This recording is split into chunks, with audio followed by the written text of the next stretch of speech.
അൽഹംദുലില്ലാഹി റബ്ബിൽ ആലമീൻ വസ്സലാത്തു വസ്സലാമു അലാ റസൂലിഹിൽ അമീൻ വഅലാ ആലിഹി വസഹ്ബിഹി അജ്മഈൻ അമ്മാ ബഅദ് ഫത്തഖുല്ലാഹ യാ ഇബാദല്ലാഹ്. അല്ലാഹു സുബ്ഹാനഹു വ തആലയുടെ വിധിവിലക്കുകളും നിയമ നിർദ്ദേശങ്ങളുമെല്ലാം ജീവിതത്തിൻ്റെ എല്ലാ മേഖലകളിലും പാലിച്ചുകൊണ്ട് ജീവിക്കുവാൻ കഠിനമായി പരിശ്രമിക്കണേ എന്ന് സ്വന്തത്തെ മറക്കാതെ നിങ്ങൾ ഓരോരുത്തരെയും ഓർമ്മപ്പെടുത്തുകയാണ്, വസിയ്യത്ത് ചെയ്യുകയാണ്. റബ്ബ് അനുഗ്രഹിക്കുമാറാകട്ടെ. അൽഹംദുലില്ലാഹ്, ഒരു മാസത്തെ ഇടവേളയ്ക്ക് ശേഷം വീണ്ടും മുഹമ്മദ് ബിൻ അബ്ദുൽ വഹാബ് റഹ്മഹുള്ളയുടെ വിശ്വപ്രസിദ്ധമായ കിതാബു തൗഹീദ് എന്ന തുടർ പഠന ക്ലാസ് ഇവിടെ ആരംഭിക്കുകയാണ്. രണ്ടാമത്തെ ബാബാണ് നമ്മൾ വിശദീകരിച്ചുകൊണ്ടിരുന്നത്. രണ്ടാമത്തെ ബാബിൽ പ്രതിപാദിക്കുന്ന പ്രധാനപ്പെട്ട വിഷയം തൗഹീദ് എന്നത് ഏറ്റവും ശ്രേഷ്ഠമായ സൽക്കർമ്മമാണ്. അതിനെ കവച്ചു വെക്കുന്ന രൂപത്തിൽ, അതിനെ മറികടക്കുന്ന രൂപത്തിൽ ഒരു നന്മയുമില്ല എന്നതിനുള്ള തെളിവുകളാണ് ഓരോന്നായി നമ്മൾ വിശദീകരിച്ചത്. ഇനി നമുക്ക് ആ അധ്യായത്തിലെ ഏറ്റവും അവസാനത്തെ ഹദീസാണ് സൂചിപ്പിക്കാനുള്ളത്. ഇമാം തിർമിദി റഹ്മഹുള്ളയാണ് ഹദീസ് ഉദ്ധരിക്കുന്നത്. ഇമാം തിർമിദി റഹ്മഹുള്ളയെ കുറിച്ച് പറയുകയാണെങ്കിൽ, ഹുഫാലുകളുടെ കൂട്ടത്തിൽ, ഹുഫാല് എന്ന് പൗരാണികരായ ആളുകൾ ഹുഫാൽ എന്ന് പ്രയോഗിച്ചു കഴിഞ്ഞാൽ, അതല്ലെങ്കിൽ ഹാഫിൽ എന്ന് പ്രയോഗിച്ചു കഴിഞ്ഞാൽ, നമ്മൾ ഇന്ന് നമ്മുടെ നാട്ടിൽ ഉപയോഗിക്കുന്നത് പോലെ ഖുർആൻ മനഃപ്പാഠമാക്കിയ ആളുകളെയല്ല അവർ ഹാഫിൽ എന്ന് പ്രയോഗിക്കാറുള്ളത്. മറിച്ച് ലക്ഷക്കണക്കിന് ഹദീസുകൾ മനഃപ്പാഠമാക്കി ദീനിന്റെ വിഷയത്തിൽ അവഗാഹമുള്ള, ഹദീസിന്റെ വിഷയത്തിൽ എന്ത് ചോദിച്ചാലും മറുപടി പറയാൻ പറ്റുന്ന രൂപത്തിൽ അങ്ങനെ ഉയർന്നു വന്ന ഒരു വ്യക്തിയെയാണ് അൽ ഹാഫിൽ എന്ന് നാമകരണം ചെയ്യുക. അതല്ലാതെ ഖുർആൻ മാത്രം മനഃപ്പാഠമാക്കിയ ഒരാൾക്ക് അൽ ഹാഫിൽ എന്ന നാമകരണം പൗരാണികരായ സലഫുകളായ മുൻഗാമികൾ അങ്ങനെ ഒരു നാമം അവർക്ക് നൽകിയിരുന്നില്ല എന്നാണ്. പരിശോധിച്ചു കഴിഞ്ഞാൽ, സലഫുകളുടെ ജീവിതം പരിശോധിച്ചു കഴിഞ്ഞാൽ അവരെല്ലാ ആളുകളും ഹാഫിലിങ്ങളായിരുന്നു എന്നാണ്. അറിവിന്റെ വിഷയത്തിൽ ഉന്നതന്മാരായ ആരൊക്കെയുണ്ടോ അവരൊക്കെ ഖുർആൻ മനഃപ്പാഠമാക്കിയ ആളുകളായിരുന്നു എന്നത് ഒരു വസ്തുതയാണ്. ഇമാം തിർമിദി റഹ്മഹുള്ള അദ്ദേഹം ഹാഫിലുകളുടെ കൂട്ടത്തിൽ ഒരു ഹാഫിലായിരുന്നു എന്നും, അതോടൊപ്പം തന്നെ നമുക്ക് എല്ലാവർക്കും അറിയുന്നത് പോലെ തന്നെ പ്രധാനപ്പെട്ട ഹദീസ് ഗ്രന്ഥത്തിന്റെ ഒരു കർത്താവും കൂടിയാണ് ഇമാം തിർമിദി റഹ്മഹുള്ള. അദ്ദേഹത്തിന്റെ ഗ്രന്ഥത്തിന്റെ പേരാണ് ജാമിഉ അത്തിർമിദി എന്ന ഹദീസിന്റെ ഗ്രന്ഥം. ഒരുപാട് ഹദീസുകൾ നബി സല്ലല്ലാഹു അലൈഹി വസല്ലമയിലേക്ക് ചേർത്തിക്കൊണ്ട് അദ്ദേഹം ഉദ്ധരിക്കുന്നുണ്ട്. ഇമാം ബുഖാരി റഹ്മഹുള്ള അദ്ദേഹത്തിന് ശേഷം, അദ്ദേഹത്തിന്റെ മരണത്തിന് ശേഷം അദ്ദേഹം ബാക്കി വെച്ച പ്രധാനപ്പെട്ട ഒരു പണ്ഡിതനായിരുന്നു ഇമാം തിർമിദി റഹിമഹുല്ല. അദ്ദേഹം ഒരുപാട് യാത്രകൾ, അറിവിന്റെ വിഷയത്തിൽ ഒരുപാട് യാത്രകൾ അദ്ദേഹം സഞ്ചരിച്ചിരുന്നു. അദ്ദേഹത്തിന്റെ ജീവിതത്തിന്റെ മുഴുവൻ സമയവും അദ്ദേഹം അറിവിനു വേണ്ടിയായിരുന്നു ചെലവഴിച്ചത് എന്നാണ്. എത്രത്തോളം എന്ന് ചോദിച്ചു കഴിഞ്ഞാൽ അദ്ദേഹത്തിന്റെ കണ്ണിന്റെ കാഴ്ച വരെ നഷ്ടപ്പെടുന്നത് അധിക വായനകളും പഠനങ്ങളും ഒക്കെ മൂലമാണ് എന്ന് ചരിത്രകാരന്മാർ രേഖപ്പെടുത്തി വെച്ചിട്ടുണ്ട്. ഇമാം ദഹബി റഹിമഹുല്ലയെ പോലുള്ള ചരിത്രകാരന്മാർ. ഇനി ഈ ഹദീസ് ഉദ്ധരിക്കുന്ന സ്വഹാബി അനസ് ഇബ്നു മാലിക് റളിയല്ലാഹു അൻഹു ആണ്. അദ്ദേഹത്തെ കുറിച്ച് പറയുകയാണെങ്കിൽ, റസൂലുള്ളാഹി സ്വല്ലല്ലാഹു അലൈഹി വസല്ലമയുടെ സേവകനായിരുന്നു അനസ് റളിയല്ലാഹു അൻഹു. ഏകദേശം 10 വർഷത്തോളം നബി സല്ലല്ലാഹു അലൈഹി വസല്ലമയുടെ ഖാദിമായി, സേവകനായി അനുഷ്ഠിച്ചിട്ടുണ്ട്. നമുക്ക് എല്ലാവർക്കും അറിയുന്ന സുപരിചിതമായ ഹദീസാണ്. എന്നോട് നബി സല്ലല്ലാഹു അലൈഹി വസല്ലമ നീ എന്തുകൊണ്ട് അങ്ങനെ ചെയ്തില്ല എന്ന ചോദ്യം പോലും നബി ചോദിച്ചിട്ടില്ല എന്ന് പറയുന്നത് അനസ് റളിയല്ലാഹു അൻഹു ആണ്. ആ അനസ് റളിയല്ലാഹു അൻഹുവിന്റെ വീട്ടിലേക്ക് ഒരിക്കൽ നബി സല്ലല്ലാഹു അലൈഹി വസല്ലമ അതിഥിയായി വന്നു എന്ന്. നബി സല്ലല്ലാഹു അലൈഹി വസല്ലമ അതിഥിയായി വരിക എന്നത് സഹാബാക്കൾക്ക് ഏറെ ഇഷ്ടമുള്ള വിഷയമായിരുന്നു. അങ്ങനെ അതിഥിയായി വന്നു. അതിഥിയായി വന്ന ഉടനെ തന്നെ നബി സല്ലല്ലാഹു അലൈഹി വസല്ലമ സുന്നത്ത് നിസ്കരിക്കാൻ വേണ്ടി നിന്നു എന്ന്. അവരെ സംബന്ധിച്ചിടത്തോളം അവരെ വീട്ടിലേക്ക് വന്ന് നബി സല്ലല്ലാഹു അലൈഹി വസല്ലമ നിസ്കരിക്കുക എന്ന് പറയുമ്പോൾ അവർക്കേറെ സന്തോഷമുണ്ടാക്കുന്നതാണ്. നബിയാണ് നിസ്കരിക്കുന്നത്, നബിയുടെ നിസ്കാരം ബറക്കത്തിന് കാരണമാകുമെന്ന് വിശ്വസിക്കുന്നവരാണ് സ്വഹാബികൾ. അങ്ങനെ നബി സല്ലല്ലാഹു അലൈഹി വസല്ലമ സുന്നത്ത് നിസ്കരിച്ചു. സുന്നത്ത് നിസ്കരിച്ചു കഴിഞ്ഞപ്പോൾ പിന്നിൽ നിന്ന് ഉമ്മയായ അനസ് റളിയല്ലാഹു അൻഹുവിന്റെ ഉമ്മ അനസ് റളിയല്ലാഹു അൻഹുവിന് വേണ്ടി പ്രാർത്ഥിക്കാൻ നബി സല്ലല്ലാഹു അലൈഹി വസല്ലമയോട് ആവശ്യപ്പെടുകയാണ്. നബി സല്ലല്ലാഹു അലൈഹി വസല്ലം ആദ്യം ഒരു പ്രാർത്ഥന അനസ് റളിയല്ലാഹു അൻഹുവിന് വേണ്ടി നടത്തുന്നുണ്ട്. വീണ്ടും ആവശ്യപ്പെടും, ഒന്നുകൂടി എന്ത് ചെയ്യണം, അനസ് റളിയല്ലാഹു അൻഹുവിന് വേണ്ടി, അനസിന് വേണ്ടി പ്രാർത്ഥിക്കണമെന്ന് പറയും. ആ സമയത്താണ് റസൂലുള്ളാഹി സ്വല്ലല്ലാഹു അലൈഹി വസല്ലമ പ്രാർത്ഥിക്കുന്നത്, അല്ലാഹുമ്മ അക്സിർ മാലഹു വവലദഹു വഅദ്ഖലഹുൽ ജന്ന. റബ്ബേ, അനസിന്റെ ധനം നീ വർദ്ധിപ്പിക്കണേ, അനസിന് മക്കളെ നീ വർദ്ധിപ്പിക്കണേ, അനസിനെ സ്വർഗത്തിൽ പ്രവേശിപ്പിക്കുകയും ചെയ്യണേ എന്നായിരുന്നു പ്രാർത്ഥന. വർഷങ്ങൾ കഴിഞ്ഞ് ഈ പ്രാർത്ഥന പുലരുന്നതാണ് ചരിത്രത്തിൽ നമുക്ക് കാണാൻ സാധിക്കുന്നത്. അനസ് റളിയല്ലാഹു അൻഹു ഏകദേശം 100 വയസ്സോളം ജീവിച്ചിരുന്നു എന്നാണ്.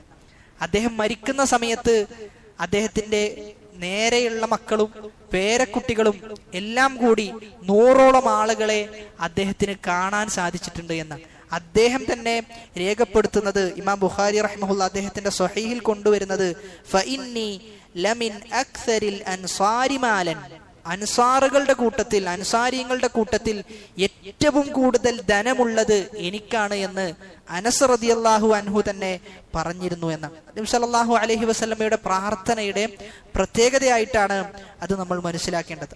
അത് ഉടനെ തന്നെ പുലരുന്നതായിട്ടാണ് നമുക്ക് കാണുവാൻ സാധിക്കുന്നത്. അവിടെയാണ് നമ്മൾ മനസ്സിലാക്കേണ്ടത്, സഹാബാക്കളെ സംബന്ധിച്ചിടത്തോളം എത്ര തന്നെ അവർ സമ്പാദിച്ചാലും, എത്ര പണം അവരുടെ കയ്യിൽ ഉണ്ടായിരുന്നാലും ശരി, അവരുടെ ഹൃദയത്തിലേക്ക് ആ പണം പ്രവേശിച്ചില്ലായിരുന്നു എന്നുള്ളതാണ്. എന്നാൽ അതേ സമയത്ത് നമ്മെ സംബന്ധിച്ചിടത്തോളം ഒരുപാട് ധനം നമ്മുടെ കൈകളിലുണ്ട് എങ്കിൽ പോലും, അതല്ലെങ്കിൽ വളരെ തുച്ഛമായ ധനമാണ് നമ്മുടെ കൈകളിൽ ഉള്ളതെങ്കിൽ പോലും, അത് ഹൃദയത്തിലേക്ക് പ്രവേശിക്കുന്നതിനെയാണ് ഇസ്ലാം കർശനമായി നിരോധിച്ചിട്ടുള്ളത് എന്ന്. എത്ര വേണമെങ്കിലും സമ്പാദിക്കാം, എന്നാൽ അതൊക്കെ ഹൃദയത്തിലേക്കെടുത്ത് ആ ധനത്തെ ഏറ്റവും വലുതായി കണ്ട് അതിനുവേണ്ടി സ്വന്തം ആഖിറത്തിനെ നഷ്ടപ്പെടുത്തുന്ന ഒരവസ്ഥ ഒരിക്കലും സഹാബാക്കളിൽ നിന്നോ താബിഈങ്ങളിൽ നിന്നോ അവരുടെ ജീവിതത്തിൽ എവിടെയും നമുക്ക് അങ്ങനെ ഒന്ന് കാണുവാൻ സാധിക്കുകയില്ല എന്നാണ്. അവർ ഏറ്റവും കൂടുതൽ പേടിച്ചിരുന്ന ഒരു വിഷയമായിരുന്നു ധനമെന്നാണ്. താബിഈ പണ്ഡിതനായ സഈദ് ഇബ്നുൽ മുസയ്യിബ് റഹിമഹുല്ലാ അദ്ദേഹത്തിന്റെ ജീവചരിത്രത്തിലെ വളരെയേറെ അത്ഭുതപ്പെടുത്തുന്ന ഒരു സംഭവം, അദ്ദേഹത്തിന്റെ മകൾക്ക് ഒരു ആലോചന വരികയാണ്. ആലോചന വരുന്നത് അമീറുൽ മുഅ്മിനീൻ, അന്നത്തെ ഭരണാധികാരിയുടെ മകന്റെ ആലോചനയാണ് പണ്ഡിതനായ സഈദ് ഇബ്നുൽ മുസയ്യിബിന്റെ അടുക്കലേക്ക് വരുന്നത്. അദ്ദേഹത്തിന്റെ മകൾ എന്ത് ചെയ്യണം, ഭരണാധികാരിയുടെ മകന് കെട്ടിച്ചു കൊടുക്കണമെന്ന് പറഞ്ഞിട്ട്. ആ സമയത്ത് അദ്ദേഹം അത് നിരസിച്ചു എന്നാണ്. അദ്ദേഹം അത് അംഗീകരിച്ചു കൊടുത്തില്ല. ആളുകൾക്ക് അത്ഭുതപ്പെട്ടു. കാരണം ഭരണാധികാരിയുടെ മകന്റെ ആലോചന വരിക എന്ന് പറഞ്ഞു കഴിഞ്ഞാൽ തന്നെ അത് വലിയൊരു സൗഭാഗ്യമാണ്. എന്നിട്ടും സഈദ് ഇബ്നുൽ മുസയ്യിബ് എന്തുകൊണ്ട് അത് സ്വീകരിച്ചില്ല എന്നായിരുന്നു ആളുകൾക്കിടയിലുള്ള ചർച്ച. എന്നിട്ട് പിൽക്കാലത്ത് കുറച്ചു കഴിഞ്ഞ് അദ്ദേഹം കല്യാണം കഴിച്ചു കൊടുക്കുന്നത് അദ്ദേഹത്തിന്റെ ഒരു വിദ്യാർത്ഥിക്കാണ്.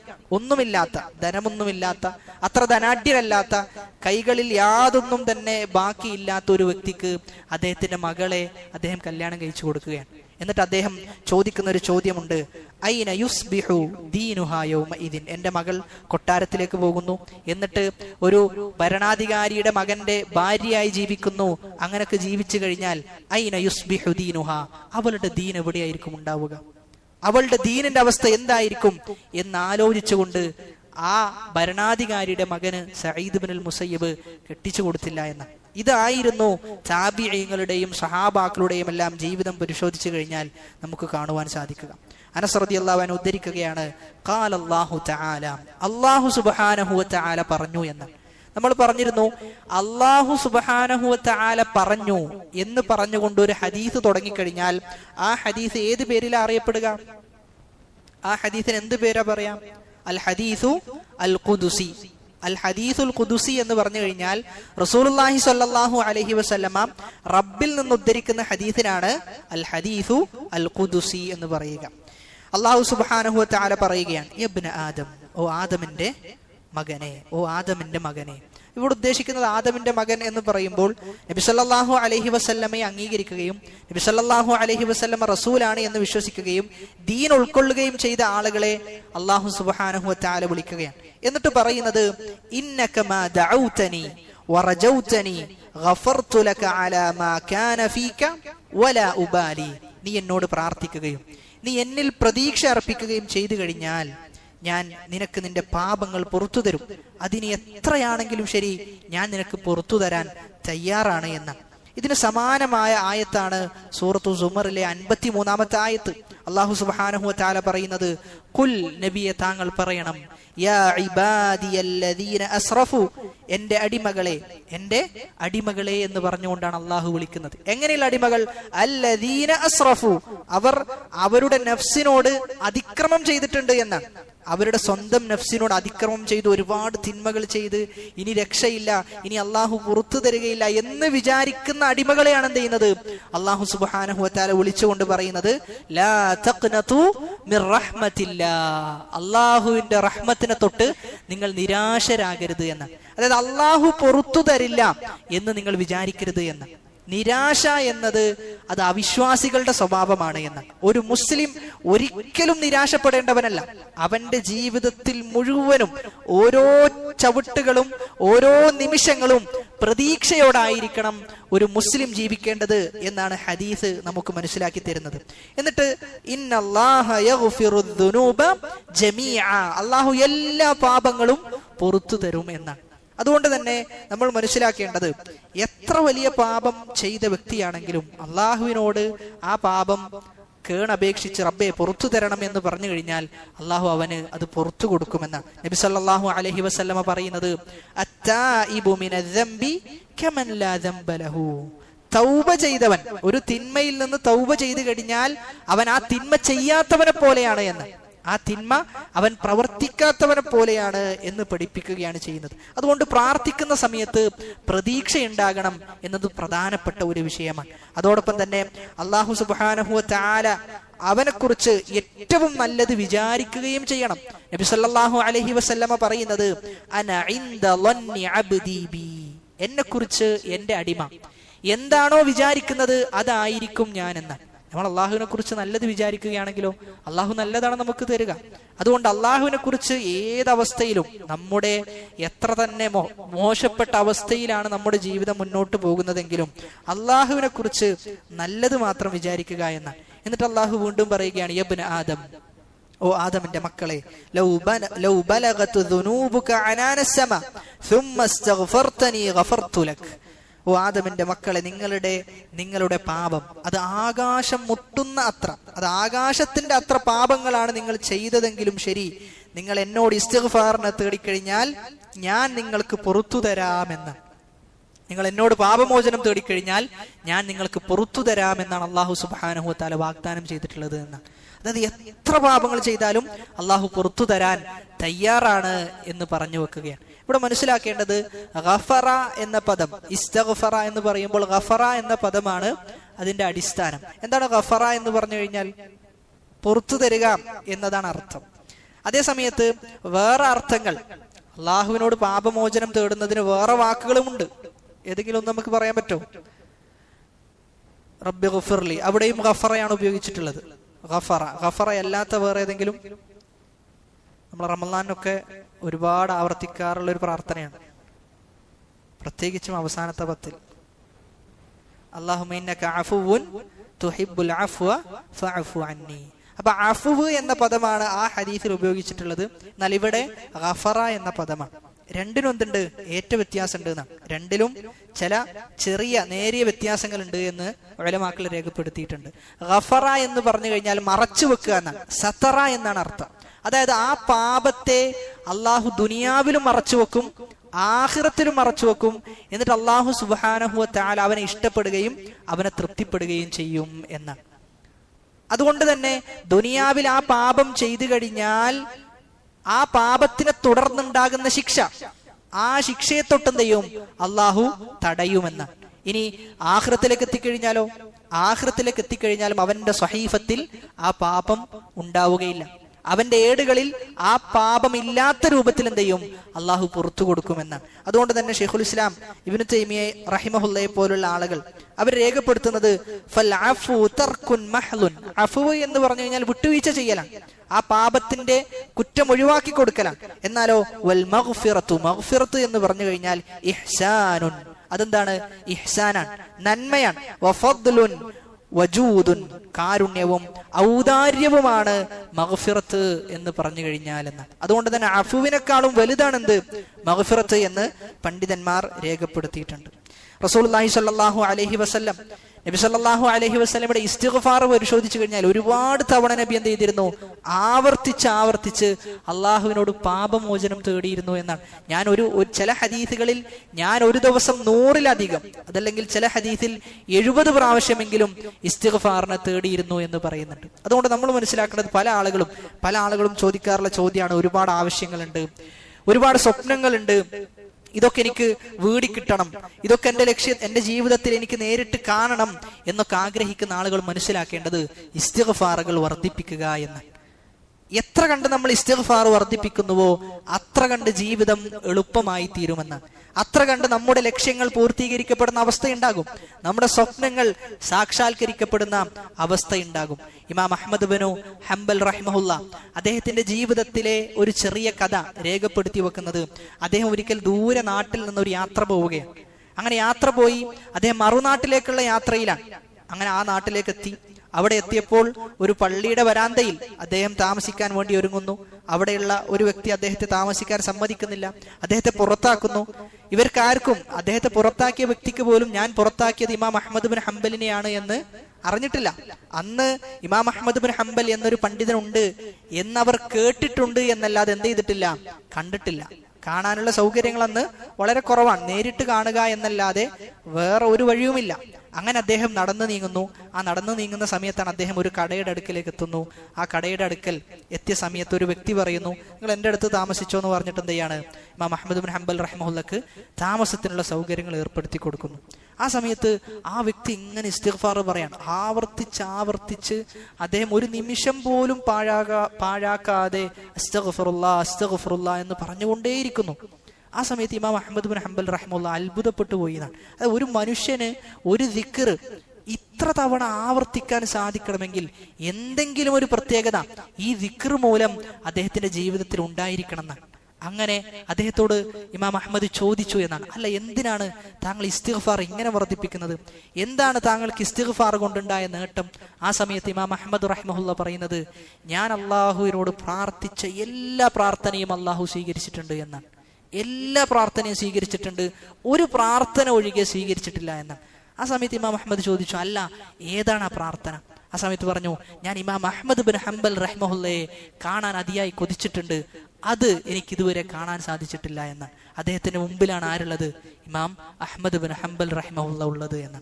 അതുകൊണ്ട് ഇസ്തിഗ്ഫാറുകൾ നമ്മൾ വർദ്ധിപ്പിച്ചുകൊണ്ടേയിരിക്കുക എന്നുള്ളതാണ്. വാഹനത്തിൽ കയറുമ്പോൾ, അതല്ലെങ്കിൽ വാഹനത്തിൽ വെറുതെ ഇരുന്ന് സഞ്ചരിക്കുന്ന സമയത്ത്, ആരുമില്ലാത്ത ഒറ്റയ്ക്കിരിക്കുന്ന വേളയിൽ, ആ സമയത്തെല്ലാം അള്ളാഹുവിനോട് അസ്തഗ്ഫിറുല്ലാ എന്ന് പറഞ്ഞുകൊണ്ടേയിരിക്കണം എന്നാണ്. കാരണം അതിന് മാത്രം തിന്മകളും തെറ്റുകളും ഒക്കെ നമ്മുടെ ജീവിതത്തിൽ സംഭവിച്ചുകൊണ്ടേയിരിക്കുന്നുണ്ട്, അറിയാതെയോ അറിഞ്ഞുകൊണ്ടോ ഒരുപാട് എണ്ണമറ്റ തിന്മകൾ. അതുകൊണ്ട് നമ്മുടെ പോരായ്മകൾ മനസ്സിലാക്കി അള്ളാഹുവിലേക്ക് മടങ്ങുവാനും ഇസ്തിഗ്ഫാർ വർദ്ധിപ്പിക്കുവാനും നമ്മൾ പരിശ്രമിച്ചുകൊണ്ടേയിരിക്കണം എന്നുള്ളതാണ്. എന്നിട്ട് അള്ളാഹു സുബ്ഹാനഹു വ തആല വീണ്ടും ആദമിന്റെ മക്കളെ എന്ന് പറഞ്ഞു വിളിക്കുകയാണ്. ഇവിടെയാണ് നമ്മുടെ അധ്യായവുമായി ബന്ധപ്പെട്ട വിഷയം. ഇന്നക ലൗ അതൈതനി ബിഖുറാബിൽ അർദി ഖതായ ثم لقيتني لا تشرك بي شيئا لاتيتك بقرابها مغفرة. സുബ്ഹാനല്ലാഹ്. അല്ലാഹു സുബ്ഹാനഹു വ തആല പറയുന്നത്, നീ ഒരുപാട് തിന്മകളുമായി വന്നു, ലോകം ഒരു ഭൂമി മൊത്തം തിന്മകളുമായി നീ എൻ്റെ അടുക്കലേക്ക് വരുന്നു. എന്നിട്ട് നിന്നെ ഞാൻ കണ്ടുമുട്ടുന്നത് എങ്ങനെയാണ്? നീ ശിർക്ക് ചെയ്യാത്തവനായിട്ടാണ്. ഒരു തിന്മയും ചെയ്യാത്ത, തിന്മകളിൽ ഏറ്റവും വലിയ തിന്മ ശിർക്ക് ചെയ്യാത്തവനായി നിന്നെ ഞാൻ കണ്ടുമുട്ടിക്കഴിഞ്ഞാൽ നീ എത്ര തിന്മ കൊണ്ടാണോ വന്നത് അതിന് സമാനമായ നന്മകൾ എന്ത് ചെയ്യും? ഞാൻ രേഖപ്പെടുത്തുന്ന. എത്ര തിന്മകളുമായി വന്നോ അതിന് സമാനമായ നന്മ ഞാൻ നിനക്ക് രേഖപ്പെടുത്തും. പക്ഷെ ഒരു ഷർത്താണുള്ളത്. ഒരു ഷർത്ത് എന്താ? ശിർക്ക് ചെയ്യാൻ പാടില്ല.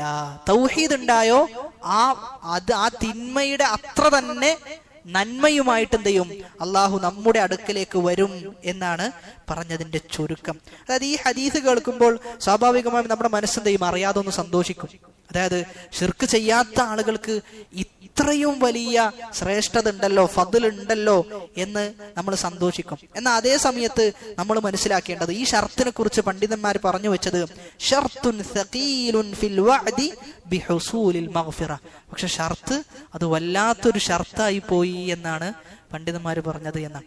നമുക്ക് തോന്നുകയാണെന്ത്, അതായത് ഷിർക്ക് ചെയ്യാത്തത് എന്ന് പറയുമ്പോൾ അത് എളുപ്പമുള്ള ഷർത്തല്ലേ, നമുക്ക് നേടിയെടുക്കാൻ മാത്രമുള്ളതല്ലേ എന്ന് തോന്നുകയാണ്. ഉലമാക്കൾ പറഞ്ഞത് ഷർത്തുൻ സഖീലുൻ, അത് ഭാരിച്ച ഒരു ഷർത്താണ് അല്ലാഹു സുബ്ഹാനഹു വ തആല വെച്ചിട്ടുള്ളത് എന്നാണ്. അതെന്താണ്?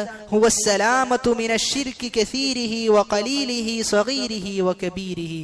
വലിയ ഷിർക്ക്, ചെറിയ ഷിർക്ക്, ഇങ്ങനെ ഷിർക്കിന്റെ എല്ലാ വകഭേദങ്ങളിൽ നിന്നും എന്ത് ചെയ്യണം? അവന് മുക്തി നേടണം എന്നാണ്. അങ്ങനെ സലീമായ ഹൃദയത്തോടു കൂടി അള്ളാഹുവിനെ കണ്ടുമുട്ടണം. സൂറത്തു ശുഅറായിൽ പറഞ്ഞതുപോലെ യൗമ ലാ യൻഫഉ മാലുൻ വലാ ബനൂൻ, അവന്റെ മക്കളോ ധനമോ ഒന്നും ഉപകരിക്കുകയില്ല. ഇല്ലാ മൻ അതല്ലാഹ ബിഖൽബിൻ സലീം, സലീമായ ഹൃദയത്തോടു കൂടി ആയിരിക്കണം എന്ത് ചെയ്യേണ്ടത്? അവൻ അള്ളാഹുവിന്റെ അടുക്കലേക്ക് വന്നെത്തേണ്ടത് എന്നാണ്. ഇബ്നു റജബ് അൽ ഹംബലി റഹിമഹുല്ലാ ഈ ഹദീസ് വിശദീകരിച്ചുകൊണ്ട് പറയുന്നത് ഫമൻ തഹഖഖ ബികലിമത്തി തൗഹീദ്, തൗഹീദ് എന്നത് എന്ത് ചെയ്യണം? തഹ്ഖീഖ് ചെയ്യണം എന്നാണ്. തൗഹീദ് ഉണ്ടായാൽ പോരാ, അത് തഹ്ഖീഖ് ചെയ്യണം. അതിന്റെ ഏറ്റവും അറ്റത്തിലേക്ക് എന്ത് ചെയ്യണം?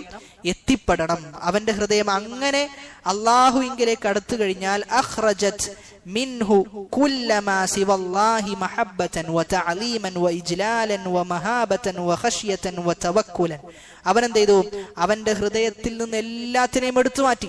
അവൻ ഏറ്റവും കൂടുതൽ സ്നേഹിക്കുന്നത് അള്ളാഹുവിനെയാണ്, ഏറ്റവും കൂടുതൽ ആദരിക്കുന്നത് അള്ളാഹുവിനെയാണ്, ഏറ്റവും കൂടുതൽ ബഹുമാനിക്കുന്നത് അള്ളാഹുവിനെയാണ്, ഏറ്റവും കൂടുതൽ ഭയപ്പെടുന്നത് അള്ളാഹുവിനെയാണ്. അവന്റെ ജീവിതത്തിലെ മുഴുവൻ അവലംബവും അള്ളാഹുവാണ്. അങ്ങനെ ആയിക്കഴിഞ്ഞാൽ അവന്റെ പാപങ്ങൾ കത്തിക്കപ്പെടുന്ന, അവന്റെ തെറ്റുകുറ്റങ്ങൾ പൊറുക്കപ്പെടും. അത് കടലിലെ നുരയോളമുള്ളതാണെങ്കിലും ശരിയെന്നാണ്. പക്ഷെ എന്ത് ചെയ്യണം?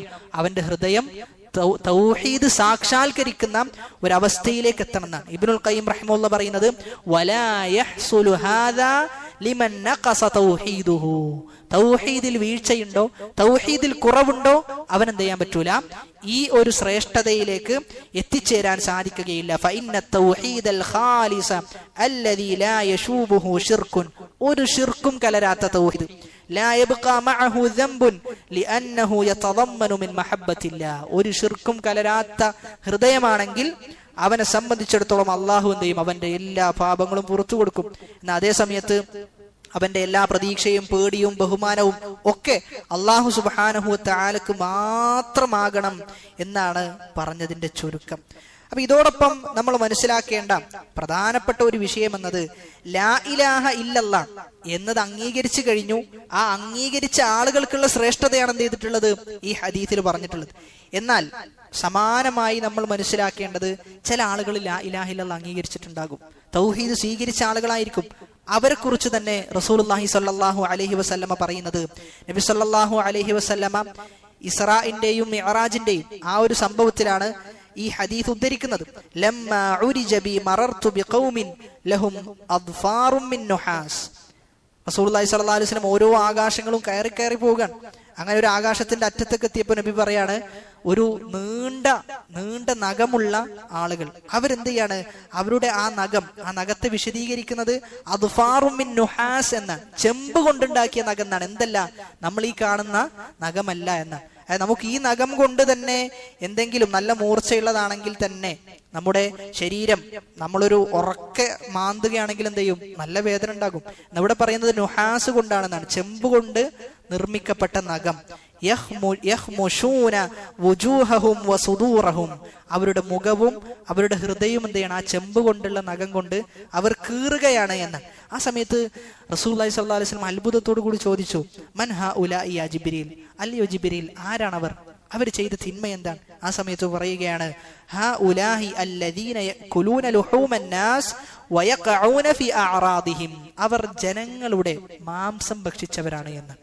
അതായത് ജനങ്ങളെ കുറിച്ച് സംസാരിക്കുക, അവരുടെ പോരായ്മകൾ എടുത്തു പറയുക, അങ്ങനെ ചെയ്ത ആളുകളാണ് ആ ശിക്ഷക്ക് അർഹരായി തീർന്നിട്ടുള്ളത് എന്നാണ്. എന്നിട്ട് പറയുന്നത് വയഖഊന ഫി അഅറാദിഹിം, അവരുടെ അഭിമാനം, ആ അഭിമാനത്തിന് കോട്ടം തട്ടിച്ച ആളുകളാണ് ഈ പറയുന്ന ശിക്ഷക്ക് അർഹമായിട്ടുള്ളത് എന്ന്. അതുകൊണ്ട് നമ്മൾ മനസ്സിലാക്കേണ്ടത്, എത്ര കണ്ട് നമ്മുടെ സംസാരം കുറയുന്നുവോ അത്ര കണ്ട് തിന്മകൾ എന്ത് ചെയ്യും?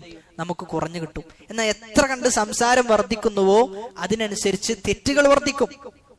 തിന്മകൾ വർദ്ധിക്കും, എല്ലാത്തിനും സാധ്യതയുണ്ട് എന്നാണ്. സലഫുകളുടെ സംസാരത്തെക്കുറിച്ച് പരിശോധിച്ചു കഴിഞ്ഞാൽ സുബഹി ആയി കഴിഞ്ഞാൽ, സുബഹി നിസ്കാരവും കഴിഞ്ഞ് സൂര്യൻ ഉദിക്കുന്നത് വരെ ഒരാളോട് പോലും സലഫുകൾ സംസാരിക്കുകയില്ല എന്നാണ്. അവരെന്ത് ചെയ്യും? അള്ളാഹുവിന്റെ ദിക്റിലായി കഴിച്ചു കൂട്ടാറായിരുന്നു പതിവ് എന്നാണ്. ആ സമയം എന്നത്, അതായത് ഒരാളുടെ ജീവിതത്തിന്റെ, ഒരാളുടെ ഒരു ദിവസത്തിന്റെ തുടക്കമാണ് ആ സമയം. ആ തുടക്കത്തിൽ തന്നെ എന്ത് ചെയ്യണം? അവർ ആരംഭിക്കുന്നത് തന്നെ അവരുടെ നാവിനെ സംരക്ഷിച്ചുകൊണ്ടാണ് എന്നാണ്. അതുകൊണ്ടാണ് റസൂലുള്ളാഹി സ്വല്ലല്ലാഹു അലൈഹി വസല്ലമ പറഞ്ഞത്, മൻ കാന യുഅ്മിനു ബില്ലാഹി വൽ യൗമിൽ ആഖിർ, അള്ളാഹുവിലും അന്ത്യദിനത്തിലും നിങ്ങൾ വിശ്വസിക്കുന്നുണ്ടോ, ഫലിയഖുൽ ഖൈറൻ, നിങ്ങൾ എന്ത് ചെയ്തോ? നല്ലത് മാത്രം പറഞ്ഞോ എന്നാണ്. മറ്റൊരു ഹദീസിൽ പറഞ്ഞത്, മൻ സ്വമത, ആരെങ്കിലും മിണ്ടാണ്ടെന്ന് കഴിഞ്ഞാൽ അവൻ വിജയിച്ചു എന്നാണ്.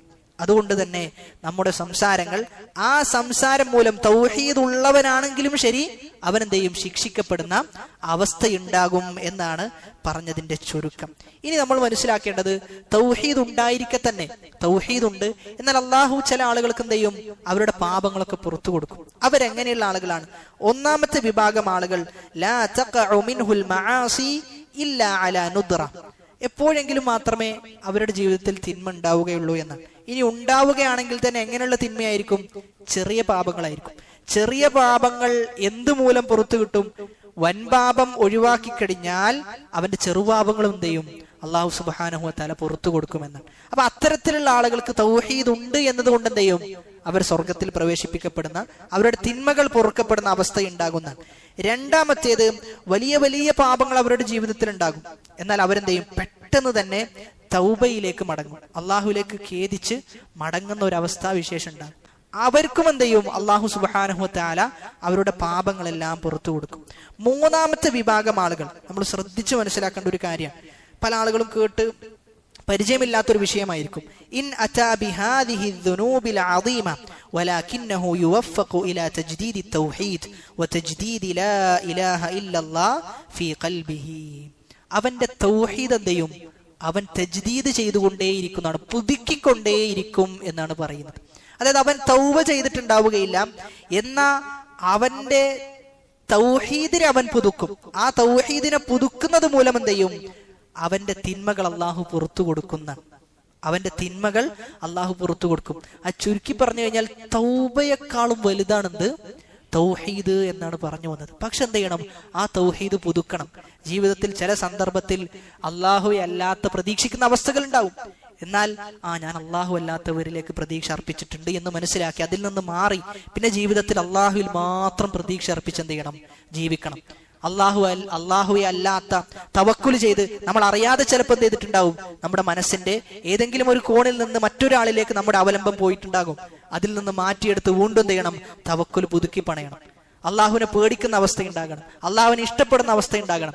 അങ്ങനെ തൗഹീദ് എന്ത് ചെയ്യണം? നിരന്തരം പുതുക്കി കഴിഞ്ഞാൽ തൗബയെക്കാളും വലിയ തിന്മകളെ മായ്ച്ചു കളയുന്ന സൽക്കർമ്മമാണെന്ത്? തൗഹീദ് എന്നാണ്. അതാണ് ഈ ഹദീസിൽ എന്ത് ചെയ്തത്? റസൂലുള്ളാഹി സ്വല്ലല്ലാഹു അലൈഹി വസല്ലം അള്ളാഹുവിലേക്ക് ചേർത്തിക്കൊണ്ട് പറഞ്ഞത്. അതായത് ഒരുപാട് തിന്മകളുമായി ആരെ കണ്ടുമുട്ടുന്നു? അള്ളാഹുവിനെ കണ്ടുമുട്ടുന്നു. എന്നാൽ അതേ സമയത്ത് അവൻ എന്ത് ചെയ്തിരുന്നു? അവന്റെ തൗഹീദിനെ പുതുക്കിക്കൊണ്ടേയിരുന്നിരുന്നു എന്നാണ്. അതുകൊണ്ട് ആ തൗഹീദാണ് എന്ത് ചെയ്യുന്നത്? അവന്റെ എല്ലാ തിന്മകളെയും നന്മകളാക്കി എന്ത് ചെയ്യാണ്? മാറ്റിമറിക്കുകയാണ് ചെയ്യുന്നത്. എന്നാൽ നമ്മൾ അവിടെ മനസ്സിലാക്കേണ്ടത്, തൗഹീദ് എന്ന് പറയുമ്പോൾ ഇവിടെ സമ്മേളിച്ചിട്ടുള്ള എല്ലാ ആളുകൾക്കും ഉള്ളതാണ് തൗഹീദ്. എന്നാൽ ഓരോ ആൾക്കാരുടെയും ഹൃദയത്തിൽ പല രൂപത്തിലായിരിക്കും തൗഹീദ് എന്നാണ്. എല്ലാ ആളുകളുടെയും ഹൃദയത്തിൽ ഒരുപോലെയല്ല തൗഹീദ് ഉണ്ടാവുക. അതായത് ഒരു ശരീരത്തിന് റൂഹ് എങ്ങനെയാണോ അതുപോലെയാണ് ലാ ഇലാഹ ഇല്ലല്ലാഹ്. ഒരാളുടെ ശരീരത്തിന് റൂഹ് എന്തൊരു പണിയാണോ ചെയ്യുന്നത് അതുപോലെ പ്രധാനമാണ് തൗഹീദ് എന്നത്. അതുകൊണ്ട് തന്നെ മിനൻ നാസി മൻ തകൂനു ലാ ഇലാഹ ഇല്ലല്ലാഹ് ഫീ നഫ്സിഹി മയ്യിത, ചില ആളുകളുടെ ലാ ഇലാഹ ഇല്ലല്ലാഹ് മരിച്ചു കിടക്കുകയായിരിക്കും. അവരുടെ ഹൃദയത്തിൽ ലാ ഇലാഹ ഇല്ലല്ലാഹ് ഉണ്ടാകും, പക്ഷെ എന്തുണ്ടാവില്ല? അതിന് ജീവൻ ഉണ്ടാവുകയില്ല എന്ന്. എന്നാൽ ചില ആളുകളുടെ ലാ ഇലാഹ ഇല്ലല്ലാഹ്ക്ക് രോഗം ബാധിച്ചിട്ടുണ്ടാവും, മരീള. ചില ആളുകളുടെ ലാ ഇലാഹ ഇല്ലല്ലാഹ് ഉറങ്ങുകയായിരിക്കും. അത് ലാ ഇലാഹ ഇല്ലല്ലാഹ് സ്വീകരിച്ചിട്ടുണ്ട്, അള്ളാഹുവെ അല്ലാത്ത മറ്റൊരാളെയും വിളിച്ചു പ്രാർത്ഥിക്കണില്ല. എന്നാൽ അതേ സമയത്ത് ആ തൗഹീദ് കൊണ്ട് എന്തില്ല? ഓൻക്ക് അതിന്റെ ആസ്വാദനമോ അതിന്റെ രുചിയോ അതിന്റെ പ്രതിഫലനമോ ജീവിതത്തിലൊന്നും കാണാൻ സാധിക്കുന്നില്ല എന്ന്. അതോടൊപ്പം തന്നെ മറ്റൊന്ന് മുതയഖിള, നല്ല ഉണർവിലാണ് എന്ത് ചെയ്യുന്നത്, അവന്റെ തൗഹീദ് നിലകൊള്ളുന്നത് എന്ന്. അത്തരം ആളുകളോട് സംസാരിച്ചാൽ തന്നെ എന്ത് ചെയ്യും, നമ്മുടെ ഈമാനിന് ഒരു വർധനവുണ്ടാകുന്ന. അങ്ങനെ എന്ത് ചെയ്യണം, തൗഹീദ് ഒരാളുടെ ഹൃദയത്തിൽ ഉണ്ടാകണം എന്ന്. ഓന് തൗഹീദിനെ ഇല്ലാതാക്കി കളയുന്ന എല്ലാ കാര്യത്തിൽ നിന്നും വിട്ടു നിൽക്കണം. തൗഹീദിന്റെ ഷർത്തുകൾ പാലിക്കണം, തൗഹീദിന്റെ വാജിബുകൾ പാലിക്കണം. ഇങ്ങനെയൊക്കെ പാലിക്കുന്ന ആളുകൾക്കാണ് എന്തുള്ളത്, അവന്റെ പാപം പുറത്തു കൊടുക്കും എന്ന് അല്ലാഹു സുബ്ഹാനഹു വ തആല പറഞ്ഞത്. അപ്പൊ പറഞ്ഞതിന്റെ ചുരുക്കം, തൗഹീദ് ഉണ്ടായാൽ മാത്രം പോരാ, മറിച്ച് അത് എവിടേക്കെത്തണം, തഹ്ഖീഖിലേക്ക് എത്തണം എന്നാണ് പറഞ്ഞത്. തഹ്ഖീഖിലേക്ക് എത്തുക എന്ന് പറഞ്ഞു കഴിഞ്ഞാൽ അത് സാക്ഷാത്കരിക്കണം. ഇത് എന്താ ഈ സാക്ഷാത്കരിക്കുക എന്ന് പറഞ്ഞു കഴിഞ്ഞാൽ ഇൻഷാ അല്ലാഹ് അടുത്ത ക്ലാസ്സിൽ നമ്മൾ പൂർണ്ണമായി വിശദീകരിക്കുക. ഒരാൾ തൗഹീദ് സാക്ഷാത്കരിച്ചു എന്ന് പറയണമെങ്കിൽ അവന്റെ ജീവിതം എപ്രകാരമാകണം, അവരെന്തൊക്കെ പാലിക്കണം, അവനെന്തൊക്കെ ഒഴിവാക്കണം, അതൊക്കെ പാലിക്കുകയും ഒഴിവാക്കുകയും ചെയ്യുമ്പോഴാണ് അവൻ യഥാർത്ഥ മുവഹിദായി മാറുക. അവൻ ക്വാളിറ്റിയുള്ള 100ൽ 100 മുവഹിദ് എന്ന് പറയണമെങ്കിൽ അവൻ എന്ത് ചെയ്യണം, തഹ്ഖീഖ് ചെയ്യണം എന്നാണ്. അതും കൂടി പറയുമ്പോൾ ഇവിടെയുള്ള എല്ലാവർക്കും ബോധ്യപ്പെടും നമ്മൾ എവിടെ എന്ത് ചെയ്തിട്ടില്ല, എത്തിയിട്ടില്ല, തുടങ്ങിയിട്ടേ ഉള്ളൂ എന്നത് ഇൻഷാ അല്ലാഹ് എന്ത് ചെയ്യും, നമുക്ക് പൂർണ്ണമായി പറയുന്ന എനിക്കടക്കം എന്ത് ചെയ്യും, ബോധ്യപ്പെടും എന്നുള്ളതാണ്. ഇനിയും ഒരുപാട് സഞ്ചരിക്കാനുണ്ട്. തുടങ്ങി ഒരു 20-30% എന്ന് ചിലപ്പോൾ എന്ത് ചെയ്യും തോന്നും, അതിന്റെ അപ്പുറത്തേക്ക് എന്ത് ചെയ്യൂല, പോകൂല ഇൻഷാ അല്ലാഹ്. അത്രയും പണിയാണെന്ത്, തൗഹീദ് തഹ്ഖീഖ് ചെയ്യുക എന്ന് പറഞ്ഞു കഴിഞ്ഞാൽ. അതുകൊണ്ടാണ് എന്ത് പറഞ്ഞത്, ഇത്രയും പ്രതിഫലമുണ്ട്, ഇത്രയും സമാധാനമുണ്ട് എന്നൊക്കെ പറഞ്ഞത്. അതുകൊണ്ടാണ് നമ്മളൊന്ന് ആലോചിക്കേണ്ടത്, നമുക്ക് ഇപ്പോൾ ഉള്ള തൗഹീദ് കൊണ്ട് തന്നെ ഒരു സമാധാനം ഉണ്ട്. എന്നാൽ അതേ സമയത്ത് ഇനിയും തൗഹീദ് വർദ്ധിച്ചാലോ? അതുകൊണ്ടാണ് ശൈഖുൽ ഇസ്ലാം പറഞ്ഞത്, ഇന്ന ഫി ദുനിയാ ജന്ന, ദുനിയാവിൽ എന്തുണ്ട്, ഒരു സ്വർഗമുണ്ട്, ആ സ്വർഗമാണ് തൗഹീദ് എന്ന് പറയാൻ കാരണം. അത്രയും ആസ്വാദനമായിരിക്കും അവന്റെ തൗഹീദിലൂടെ ലഭിക്കുക എന്ന. ഇനി നമ്മൾ പറയാൻ പോകുന്നത് ഈ ഹദീസിൽ, നമ്മൾ ഇപ്പൊ പറഞ്ഞ ഹദീസിൽ നിന്ന് ഒരുപാട് ഗുണങ്ങൾ, ഒരുപാട് ഫവായിദുകൾ, ഉപകാരങ്ങൾ നമുക്ക് ലഭിക്കുന്നുണ്ട്. അതിൽ ഒന്നാമത്തേതാണ് ഇൽമു ശഅനി തൗഹീദ്, തൗഹീദിന്റെ പ്രാധാന്യമാണ് ഈ ഹദീസ് നമുക്ക് അറിയിച്ചു തരുന്നത്. രണ്ടാമത്തേത് സിഫത്തുൽ കലാം, അല്ലാഹു സുബ്ഹാനഹു വ തആലയുടെ വിശേഷണമാണെന്ത്, അല്ലാഹുവിന്റെ സംസാരം എന്നത്. ചില ആളുകൾ എന്ത് ചെയ്തു, അള്ളാഹിന്റെ സംസാരത്തെ നിഷേധിച്ച ആളുകളുണ്ട്, അത് മഖ്ലൂഖാണ് എന്ന് പറഞ്ഞ ആളുകളുണ്ട്. മൂന്നാമത്തേത് ഇസ്ബാത്തുൽ ബഅസി വൻ നുശൂർ, പരലോകമുണ്ട് എന്നത് സത്യമാണ്. ഇവിടെ എന്താ പറയുന്നത്, നീ എന്നെ കണ്ടുമുട്ടുമ്പോൾ എന്നാണ്. അപ്പൊ അള്ളാഹുവിനെ കണ്ടുമുട്ടുക എന്നത് സത്യമാണ്, പരലോകം എന്നത് സത്യമാണ് എന്ന് ഈ ഹദീസ് നമുക്ക് അറിയിച്ചു തരുന്നുണ്ട്. നാലാമത്തേത് അർറദ്ദു അലൽ ഖവാരിജ്, ഖവാരിജുകൾക്കുള്ള മറുപടി ഈ ഹദീസിലുണ്ട് എന്നാണ്. ഖവാരിജുകൾ പറഞ്ഞത് വൻപാപം ചെയ്തു കഴിഞ്ഞാൽ അവൻ നരകത്തിൽ ശാശ്വതനാണ് എന്ന്. അല്ലാഹു സുബ്ഹാനഹു വ തആല എന്താ പറഞ്ഞത്, എത്ര വലിയ പാപം ചെയ്തിട്ടാണ്, അതായത് ശിർക്കല്ലാത്ത ഏത് വൻപാപം ചെയ്താലും ശരി, എന്നിട്ടാണ് നീ എന്നെ കണ്ടുമുട്ടുന്നതെങ്കിൽ പോലും ഞാൻ നിനക്ക് എന്ത് ചെയ്യും, പുറത്തു തരും എന്നാണ് പറയുന്നത്. അപ്പൊ ഖവാരിജുകൾക്കുള്ള മറുപടിയും ഇതിലുണ്ട്. അതോടൊപ്പം തന്നെ മുഅ്തസിലത്തിനുമുള്ള മറുപടിയും ഈ ഹദീസിൽ എന്ത് ചെയ്തിട്ടുണ്ട്, ഉൾക്കൊള്ളിച്ചിട്ടുണ്ട് എന്നുള്ളതാണ്. ഇനി ഈ ബാബുമായി ബന്ധപ്പെട്ട അവസാനത്തെ വിഷയം, ഈ ബാബിൽ, ഈ അധ്യായത്തിൽ 20ഓളം മസ്അലകൾ ചർച്ച ചെയ്തിട്ടുണ്ട് എന്നാണ്. 20ഓളം മസ്അലകൾ ഈ അധ്യായത്തിൽ മുഹമ്മദ് ബിൻ അബ്ദുൽ വഹാബ് റഹിമഹുല്ലാ കൊണ്ടുവന്നിട്ടുണ്ട്. അതിൽ പ്രധാനപ്പെട്ട ചില കാര്യങ്ങൾ മാത്രം സൂചിപ്പിക്കാൻ. അതിൽ ഒന്നാമത്തേതാണ് സിഅതു ഫദ്ലില്ലാഹ്, അല്ലാഹുവിന്റെ ഫദ്ല് അത് വിശാലമാണ് എന്നാണ്. കാരണം എന്താ, അദ്ഖലഹുല്ലാഹുൽ ജന്ന അലാ മാ കാന മിനൽ അമൽ, അല്ലാഹു ഒരാളെ സ്വർഗത്തിൽ പ്രവേശിപ്പിക്കുന്നത് അവന്റെ അമല് മൂലമാണോ? അല്ല, അവന്റെ അമല് മൂലമല്ല, മറിച്ച് അള്ളാഹുവിന്റെ ഫദ്ല് കൊണ്ടാണ് എന്ന്. ആ സമയത്താണ് സ്വഹാബാക്കൾ അത്ഭുതത്തോടു കൂടി ചോദിച്ചത്, അല്ല റസൂലേ താങ്കളോ? ആ സമയത്ത് പറഞ്ഞു, വല അന, ഞാനുമല്ല, എല്ലാ ആളുകളും അള്ളാഹുവിന്റെ ഫദ്ല് കൊണ്ടാണ് എന്ത് ചെയ്യുക, സ്വർഗത്തിലേക്ക് എത്തിച്ചേരുക എന്നാണ്. അപ്പൊ അള്ളാഹുവിന്റെ ഫദ്ല് അത് അതിവിശാലമാണ് എന്നാണ്. രണ്ടാമത്തെ ഫായിദ, തഅമ്മലിൽ ഖംസ ഫി ഹദീസി ഉബാദ റളിയല്ലാഹു അൻഹുവിന്റെ ഹദീസിൽ നിന്ന് ലഭിക്കുന്ന 5 കാര്യങ്ങൾ. അതായത് ആദ്യത്തെ 2 ഷഹാദത്ത് നമ്മൾ എന്ത് ചെയ്യണം, സാക്ഷാത്കരിക്കണം, അത് ജീവിതത്തിൽ ഉൾക്കൊള്ളണം. മൂന്നാമത്തെ വിഷയം, ഈസാ നബി അലൈഹിസ്സലാത്തു വസ്സലാം അള്ളാഹുവിന്റെ അടിമയാണ്, അള്ളാഹുവിന്റെ റസൂലാണ് എന്ന് വിശ്വസിക്കണം. നാലാമത്തേത് അൽ ജന്നത്തു ഹഖ്കുൻ, സ്വർഗമെന്നത് സത്യമാണ്. അന്നന്നാറ ഹഖ്കുൻ, നരകമെന്നതും സത്യമാണ്. അടുത്ത ഫായിദ, അത്തൻബീഹു ലിശ്ശർത്തി അല്ലദീ ഫീ ഹദീസി ഇത്ബാൻ റളിയല്ലാഹു അൻഹുവിന്റെ ഹദീസിൽ പറഞ്ഞ ഒരു ഷർത്ത്, വഹുവ അൻ യബ്തഗിയ ബിഖൗലിഹാ വജ്ഹല്ലാഹ്, ولا يكفي مجرد القول لأن المنافقين كانوا يقولونها ولم تنفعهم. നമ്മൾ എന്ത് പറയുമ്പോഴും അതിൽ പ്രതിഫലം കിട്ടണമെങ്കിൽ ആരുടെ തൃപ്തി നമ്മൾ കാംക്ഷിക്കണം? അല്ലാഹു സുബ്ഹാനഹു വ തആലയുടെ തൃപ്തി നമ്മൾ കാംക്ഷിക്കണം എന്നാണ്. ജീവിതം മുഴുവനും ഒരാൾക്ക് എന്താക്കി മാറ്റാൻ സാധിക്കും? ഇബാദത്താക്കി മാറ്റാൻ സാധിക്കും. എന്തിലൂടെ? നിയ്യത്തിലൂടെ എന്നാണ്. പലപ്പോഴും നമുക്ക് നഷ്ടപ്പെട്ടു പോകുന്നത് എന്താണ്? നിയ്യത്താണ്. പലപ്പോഴും നമുക്ക് നഷ്ടപ്പെട്ടു പോകുന്നത് നിയ്യത്താണ്. അതുകൊണ്ടാണ് സലഫുകളൊക്കെ പറയാനുള്ള കാരണം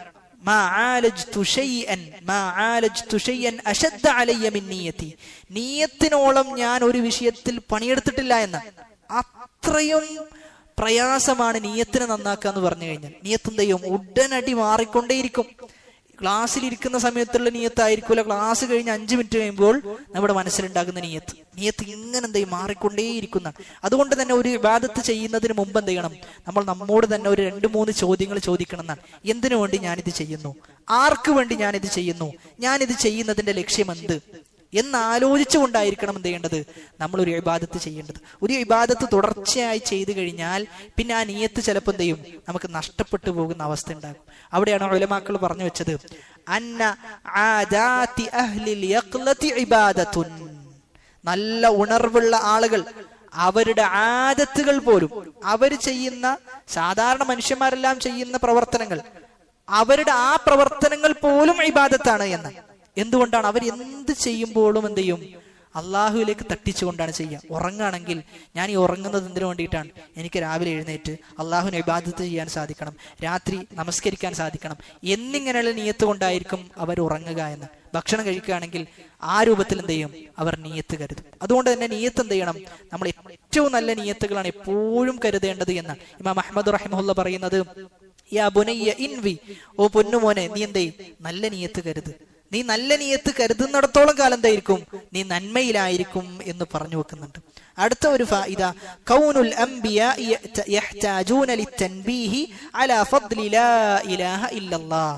മൂസാ നബി അലൈഹിസ്സലാത്തു വസ്സലാം അല്ലാഹു സുബ്ഹാനഹു വ തആലയോട് ഒരു ദിക്റിനെ കുറിച്ച് ചോദിക്കുന്നുണ്ട്. ആ സമയത്ത് അല്ലാഹു കൊടുക്കുന്ന മറുപടി എന്താ? ലാ ഇലാഹ ഇല്ലല്ലാഹ് എന്നാണ്. ലാ ഇലാഹ ഇല്ലല്ലാഹ് പറയണം എന്നാണ് പറഞ്ഞത്. ആ സമയത്താണ് മൂസാ നബി അലൈഹി സ്വലാത്തു വസ്സലാം തിരിച്ചു ചോദിച്ചത്, യാ റബ്ബി കുല്ലു ഇബാദിക യഖൂലൂന ഹാദാ. നിന്റെ എല്ലാ അടിമകളും ഇത് പറയുന്നുണ്ടല്ലോ, എനിക്ക് എന്തെങ്കിലും പ്രത്യേകമായ ദിക്ർ വേണം എന്ന് പറയാൻ. അതാണ് പറയുന്നത്, അമ്പിയാക്കൾക്ക് പോലും എന്തിന്റെ ആവശ്യമുണ്ട്? ലാ ഇലാഹ ഇല്ലല്ലാഹ് ഉണർത്തേണ്ട ആവശ്യമുണ്ട് എന്ന് ആ ഹദീസിൽ നിന്ന് കിട്ടുന്ന തെളിവാണ്. അടുത്ത ഒരു ഫായിദ, അന്നസ്സു അലാ അന്നൽ അർദീന സബ്ഉൻ കസ്സമാവാത്. 7 ആകാശങ്ങളാണുള്ളത്. അതേപോലെ എത്ര ഭൂമിയുണ്ട്? 7 ഭൂമിയുമുണ്ട്. തെളിവ് ഹദീസുകൾ എന്ത് ചെയ്തിട്ടുണ്ട്? കൃത്യമായി ഹദീസിൽ വന്നിട്ടുണ്ട് എന്നാണ്. ആയത്തിൽ എന്ത് ചെയ്തിട്ടില്ല? പ്രകടമായി ഒരായത്തിലും 7 ഭൂമിയാണുള്ളത് എന്ന് വന്നിട്ടില്ല. എന്നാൽ ചെറിയ രൂപത്തിൽ, സാമ്യതയുള്ള രൂപത്തിൽ വന്നിട്ടുണ്ട്. അല്ലാഹുല്ലദീ ഖലഖ സബ്അ സമാവാതിൻ വമിനൽ അർദി മിസ്ലഹുന്ന. അല്ലാഹുവാണ് 7 ആകാശങ്ങൾ സൃഷ്ടിച്ചത്, ഭൂമിയിൽ നിന്നും അതുപോലെയുള്ളത് എന്ത് ചെയ്തിട്ടുണ്ട്? സൃഷ്ടിച്ചിട്ടുണ്ട് എന്നാണ്. അപ്പൊ ഭൂമിയിൽ നിന്നും അതുപോലെയുള്ളത് എന്ന് പറയുമ്പോൾ എന്തായാലും രൂപത്തിലല്ല. രൂപത്തിൽ ആകാശം ഭൂമിയും തമ്മിൽ എന്തുണ്ട്? വ്യത്യാസമുണ്ട്. അപ്പൊ പിന്നെ എന്തിനെ സാധ്യത ഉള്ളൂ? എണ്ണത്തിനെ സാധ്യതയുള്ളൂ. അപ്പൊ ഹദീസിൽ എന്ത് ചെയ്തിട്ടുണ്ട്? എണ്ണത്തെക്കുറിച്ച് പ്രതിപാദിച്ചിട്ടുണ്ട്. അടുത്ത ഒരു ഫായിദ എന്നത് ഇസ്ബാതു സിഫാതി ഖിലാഫൻ ലിൽ അശ്അരിയ്യ. സിഫത്തുകളെ സ്ഥിരപ്പെടുത്തുക. അള്ളാഹുവിന് എന്തുണ്ട്? വിശേഷണങ്ങളുണ്ട്. ആ വിശേഷണങ്ങളെ നമ്മൾ എന്ത് ചെയ്യുന്നുണ്ട്? അള്ളാഹുവിന് യോജിക്കുന്ന രൂപത്തിൽ നമ്മൾ സ്ഥിരപ്പെടുത്തുന്നുണ്ട്. അതും ഈ പറയുന്ന നമ്മൾ ഈ അടുത്ത അധ്യായത്തിൽ നിന്ന് ലഭിക്കുന്നതാണ്. അടുത്തത് മഅരിഫത്തു ഇഖ്തിസാസി ഈസാ ബികൗനിഹി കലിമത്തുല്ലാഹ്. ഈസാ നബി അലൈഹിസ്സലാത്തു വസ്സലാം അള്ളാഹുവിന്റെ കലിമത്താണ്. അവിടെ നമ്മൾ മനസ്സിലാക്കേണ്ടത് റസൂലുള്ളാഹി സ്വല്ലല്ലാഹു അലൈഹി വസല്ലമ കലിമത്താണ് എന്ന് പറഞ്ഞിട്ടില്ല. മറിച്ച് ആരാണ് കലിമത്ത് എന്ന് പറഞ്ഞത്? ഈസാ നബി അലൈഹിസ്സലാത്തു വസ്സലാമ കലിമത്താണ് എന്ന് പറഞ്ഞു. അതെന്തായിരിക്കും കാരണം? ഈസാ നബി അലൈഹിസ്സലാത്തു വസ്സലാമിന് മാത്രം പ്രത്യേകമായി പറയാനുള്ള കാരണം, ഈസാ നബി അലൈഹിസ്സലാത്തു വസ്സലാം സൃഷ്ടിക്കപ്പെടുന്നത് ആരില്ലാതെയാണ്? പിതാവില്ലാതെയാണ്. അതേസമയത്ത് റസൂലുള്ളാഹി സ്വല്ലല്ലാഹു അലൈഹി വസല്ലമയോ പിതാവുണ്ട്. പിതാവിലൂടെയാണ് എന്ത് ചെയ്യുന്നത്? റസൂലുള്ളാഹി സ്വല്ലല്ലാഹു അലൈഹി വസല്ലം ജനിക്കുന്നത്. അപ്പൊ പിതാവില്ലാതെയുള്ള ജനനം എന്നതുകൊണ്ടാണ് എന്ത് പറഞ്ഞത്? അള്ളാഹുവിന്റെ കലിമത്ത് എന്ന് പറയാൻ കാരണം. അള്ളാഹുവിന്റെ കെലിമത്ത്. അള്ളാഹുവിന്റെ കെലിമത്ത് എന്ന് പറയുമ്പോൾ തന്നെ എന്താണ്? ആ കെലിമത്തല്ല ഉദ്ദേശം. കുൻ എന്ന വാക്ക് പറഞ്ഞു, അപ്പം എന്ത് ചെയ്തു? ഉണ്ടായി എന്നതാണ് ഉദ്ദേശം. അതോടൊപ്പം തന്നെ റൂഹ് എന്ന് ഈസാ നബി അലൈഹി സ്വലാത്തു വസ്സലാം എന്ത് ചെയ്തിട്ടുണ്ട്? വിശേഷിപ്പിച്ചിട്ടുണ്ട്. ആരിൽ നിന്നുള്ള റൂഹ്? അള്ളാഹുവിൽ നിന്നുള്ള റൂഹ് എന്നാണ്. അതിന്റെ ഉദ്ദേശം എന്തല്ല? അള്ളാഹുവിന്റെ അടുക്കൽ നിന്നുള്ള ഒരു റൂഹ് ഊതി കൊടുത്തു എന്നല്ല, മറിച്ച് അള്ളാഹു എന്ത് ചെയ്തു? റൂഹ് സൃഷ്ടിച്ചു. ഏതുപോലെ അള്ളാഹുവിന്റെ വീട് എന്ന് പറഞ്ഞു കഴിഞ്ഞാൽ അത് അള്ളാഹു ആണോ ഉദ്ദേശം? അല്ല. അള്ളാഹുവിന്റെ വീട് എന്ന് പറഞ്ഞു കഴിഞ്ഞാൽ അള്ളാഹു ഉണ്ടാക്കിയ വീട്.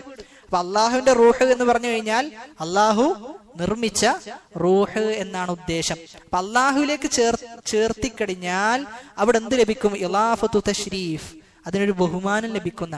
അതാണ് എന്ത് ചെയ്തിട്ടുള്ളത്? ഇവിടെയും ഉണ്ടായിട്ടുള്ളത്. അതോടൊപ്പം തന്നെ അടുത്ത ഒരു ഫായിദ എന്നത് മഅരിഫത്തു ഖൗലിഹി അലാ മാ കാന മിനൽ അമൽ. അള്ളാഹു സ്വർഗത്തിൽ പ്രവേശിപ്പിക്കും. എന്താണ് മാനദണ്ഡം? അലാ മാ കാന മിനൽ അമൽ, അവന്റെ അമൽ അനുസൃതമായിട്ടാണ് എന്നാണ്. ഇവിടെയാണ് ഒരുപാട് ബിദഈ കക്ഷികൾക്കുള്ള മറുപടി. ചില ആളുകളൊക്കെ പറയുന്നത് എന്ത് വേണ്ട, അമലൊന്നും വേണ്ട, ഈമാൻ മാത്രം മതി എന്ന് പറയുന്ന പഴിച്ചുപോയ വിഭാഗങ്ങളുണ്ട്. അതിന്റെ വിഷയത്തിൽ നിങ്ങൾക്ക് അറിയോ എന്ന് അറിയില്ല, ചില വാട്സപ്പ് ഗ്രൂപ്പുകളിൽ സംവാദം പോലും നടന്നിട്ടുണ്ട്. ചർച്ച എന്താ? ഈമാനുണ്ട്, അമല് ചെയ്യണോ വേണ്ടേ എന്നുള്ളതാണ് ചർച്ച. അത് ഒരുപാട് ഗ്രന്ഥങ്ങളൊക്കെ ഉദ്ധരിച്ച് എന്ത് ചെയ്യാണ്? ചർച്ച ചെയ്യാൻ. വളരെ കൃത്യമാണ്. അമൽ എന്ത് ചെയ്യണം? വേണം എന്നത് തന്നെയാണ്. അതിലൊരു സംശയവുമില്ല. വിശ്വാസത്തിൽ നിന്ന് ഉടലെടുക്കേണ്ടതാണെന്ത്? സൽക്കർമ്മങ്ങൾ. ഈമാൻ എന്ന് പറഞ്ഞു കഴിഞ്ഞാൽ എന്താണ് ഈമാൻ എന്ന് ചോദിച്ചാൽ അതിനുള്ള ഉത്തരാണ് നാവ് കൊണ്ട് എന്ത് ചെയ്യണം? പറയണം. ഹൃദയം കൊണ്ട് അത് ഉൾക്കൊള്ളണം. നാവ് കൊണ്ട് പറഞ്ഞാൽ മാത്രം പോരാ. ആരും പറഞ്ഞിട്ടുണ്ട്, മുനാഫിഖീങ്ങളും പറഞ്ഞിട്ടുണ്ട്. മറിച്ച് എന്ത് ചെയ്യണം? ഹൃദയം കൊണ്ട് വിശ്വസിക്കണം. വിശ്വസിച്ചാൽ മാത്രം പോരാ, അതെന്ത് ചെയ്യണം? ജീവിതത്തിൽ അതിന്റെ പ്രതിഫലനം ഉണ്ടാകണം. അത് അമലായിട്ട് എന്ത് ചെയ്യണം? പുറത്തു വരണം എന്നാണ്. ഇതാണ് ഈമാൻ. എന്നിട്ട് അവസാനം പറയുന്നത് യസീദു ബിത്വാഅ വയൻഖുസു ബിൽ ഇസ്യാൻ. നന്മകൾ ചെയ്താൽ ഈമാൻ വർദ്ധിക്കും, തിന്മകൾ ചെയ്തു കഴിഞ്ഞാൽ ഈമാനിൽ കുറവ് സംഭവിക്കും. ഇതാണ് ഈമാൻ എന്ന് പറഞ്ഞു കഴിഞ്ഞാൽ. അതുകൊണ്ട് തന്നെ അമല് ചെയ്തു കഴിഞ്ഞാൽ അത് ഈമാനിന്റെ ഭാഗമാണ്, ഈമാനിൽ പെട്ടതാണ് അമല് എന്ന് വിശ്വസിക്കൽ അഹ്ലുസുന്നയുടെ വിശ്വാസം. പറഞ്ഞു വന്നത് ഈമാനിന്റെ ഭാഗമാണ് അമലുകൾ എന്നാണ് വിശദീകരിച്ചത്. ഇനി അടുത്തത് ഇതിൽ നിന്ന് ലഭിക്കുന്ന ഒരു ഫായിദ മഅരിഫത്തു ദിക്രിൽ വജ്ഹ്. അള്ളാഹുവിന് വജ്ഹുണ്ട് എന്ന് പറഞ്ഞു. അപ്പൊ അത് സ്ഥിരപ്പെടുത്തൽ എന്തുണ്ട്? ഈ ഹദീസിലുണ്ട് എന്നും കൂടി നമുക്ക് ലഭിക്കും. അപ്പൊ അൽഹംദുലില്ലാ, ഇതോടുകൂടി 2 ബാബുകളാണ് കിതാബു തൗഹീദിന്റെ 2 ബാബുകൾ അവസാനിച്ചു. അപ്പൊ അവിടെ ഈ 2 ബാബുകളുമായി ബന്ധപ്പെട്ട് നമ്മൾ ഒരുപാട് കാര്യങ്ങൾ മനസ്സിലാക്കിയിട്ടുണ്ട്. ആ കാര്യങ്ങളൊക്കെ എന്ത് ചെയ്യണം? നമ്മൾ ജീവിതത്തിൽ ഉൾക്കൊള്ളാൻ തയ്യാറാകണം. അതോടൊപ്പം തന്നെ ഒരുപാട് സംശയമുള്ള മേഖലകൾ, ഒരുപാട് ബിദ്അത്തിന്റെ വിശ്വാസങ്ങൾ, ആ വിശ്വാസങ്ങളൊക്കെ എന്ത് ചെയ്തിട്ടുണ്ട്? നമ്മൾ വിശദീകരിച്ചിട്ടുണ്ട്. അതൊക്കെ എന്ത് ചെയ്യണം? കൃത്യമായി മനസ്സിലാക്കി വെക്കണം. പ്രത്യേകിച്ചും നമ്മുടെ കയ്യിൽ നോട്ടും മറ്റൊന്നും ഇല്ലാത്തത് കൊണ്ട് തന്നെ മറക്കാൻ സാധ്യത വളരെ കൂടുതലാണ്. അതുകൊണ്ട് തന്നെ എവിടെയെങ്കിലും രേഖപ്പെടുത്തുന്ന ഒരു പ്രവണത കൂടി എന്ത് ചെയ്യണം? നമ്മൾ ഉണ്ടാക്കിയെടുക്കണം ഇൻഷാ അല്ലാഹ്. ഏതായാലും ഇന്നത്തെ ക്ലാസ് ഇവിടെ അവസാനിച്ചിട്ടുണ്ട്. ഇൻഷാ അല്ലാഹ് അടുത്ത ക്ലാസ്സിൽ നമുക്ക് 3-ാമത്തെ ബാബ് തൗഹീദിന്റെ തഹ്ഖീഖ് തൗഹീദ്. ഒരാൾ തൗഹീദ് സാക്ഷാത്കരിച്ചു, തൗഹീദിന്റെ ഏറ്റവും പൂർണ്ണതയിലേക്ക് എത്തി എന്ന് പറയണമെങ്കിൽ എന്തൊക്കെയാണ് ചെയ്യേണ്ടത് എന്നുള്ളത് ചില അടുത്ത ക്ലാസ്സിൽ നമുക്ക് ആദ്യം മുതൽ ആരംഭിക്കാം എന്നാണ് വിചാരിക്കുന്നത്. ബാക്കി നമുക്ക് കുറച്ച് സമയമുണ്ട്. ആ കുറച്ച് സമയം ഇൻഷാ അല്ലാഹ് നമ്മൾ ജസ്റ്റ് ഒന്ന് ചോദ്യം ചോദിക്കുകയാണ്. ഇതുവരെ എടുത്തതിൽ നിന്ന് എന്താണ് സംഭവിക്കുക നമുക്ക് നോക്കാലോ ഇൻഷാ അല്ലാഹ്.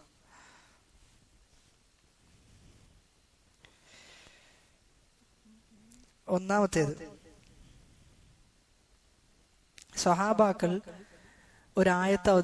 ആയത്ത് അവതരിപ്പിക്കപ്പെട്ടപ്പോൾ സഹാബാക്കൾ പേടിച്ചു. റബ്ബേ, ഈ ആയത്തിൽ ഞങ്ങൾ ഉൾപ്പെടുമല്ലോ. നഫ്സിനോട് അക്രമം ചെയ്യാത്തവരാരാ ഉള്ളത്? എല്ലാവരും എന്ത് ചെയ്തിട്ടുണ്ട്? നഫ്സിനോട് അക്രമം ചെയ്തിട്ടുണ്ട്. മനുഷ്യന്മാരാണ്, തിന്മകളും ചെയ്തിട്ടുണ്ട്, ചെയ്തു പോയിട്ടുണ്ടല്ലോ എന്ന് പറഞ്ഞിട്ട് സഹാബാക്കൾ പേടിക്കുന്ന ഒരായത്ത് അവതരിപ്പിക്കപ്പെട്ടിട്ടുണ്ട്. ഏതാണ് ആ ആയത്ത്? നമ്മൾ പലപ്പോഴായി കേട്ട ആയത്താണ്. ആ ആയത്തിലാണ് പറയുന്നത് തൗഹീദുള്ള ആളുകൾക്ക് നിർഭയത്വമുണ്ട്, അവർക്ക് ഹിദായത്തുണ്ട്. സമ്മാന കമ്മിറ്റിക്കാർ തരോട്ടോ ഇൻഷാ അല്ലാഹ്.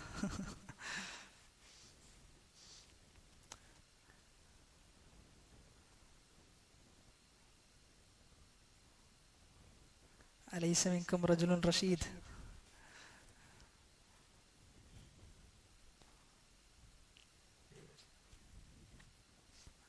ആരെങ്കിലും ഉണ്ടോ? എല്ലാ സമ്മാനം എനിക്ക് തരേണ്ടി വരും. അല്ലദീന ആമനു വലം യൽബിസു ഈമാനഹും ബിദുൽമിൻ ഉലൈക ലഹുമുൽ അംനു വഹും മുഹ്തദൂൻ. അല്ലദീന ആമനു, വിശ്വസിച്ചവർ, വലം യൽബിസു ഈമാനഹും ബിദുൽമിൻ, അവരുടെ ഈമാനിൽ ദുൽമ് വന്നിട്ടില്ല, ഉലൈക ലഹുമുൽ അംൻ, അവർക്കാണ് നിർഭയത്വമുള്ളത്, അവർക്ക് മാത്രമാണ് നിർഭയത്വം, വഹും മുഹ്തദൂൻ, അവർക്കാണ് ഹിദായത്തുള്ളത്.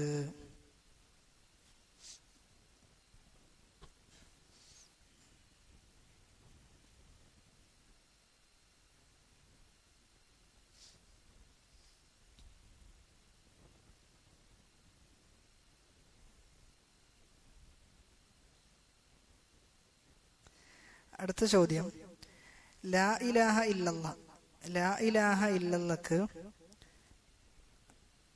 എത്ര ഷർത്തുകളുണ്ട് എന്നതാണ്. ലാ ഇലാഹ ഇല്ലല്ലാഹ്ക്ക് ഷർത്തുണ്ടോ? ആദ്യം നമുക്ക് തീരുമാനാക്കാം. ഷർത്തുണ്ട്, ഇനി എത്രയാണുള്ളതെന്ന്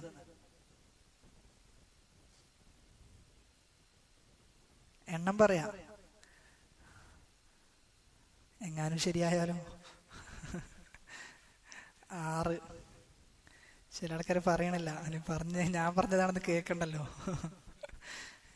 ഒരു തമാശ രൂപേണ പറയാറുണ്ട്, ഒരു ഷെയ്ഖ് ക്ലാസ് എടുക്കുകയാണല്ലോ, ക്ലാസ് എടുക്കുന്ന സമയത്ത് അദ്ദേഹത്തിന്റെ വിഷയം ബഹുഭാര്യത്വമാണ്.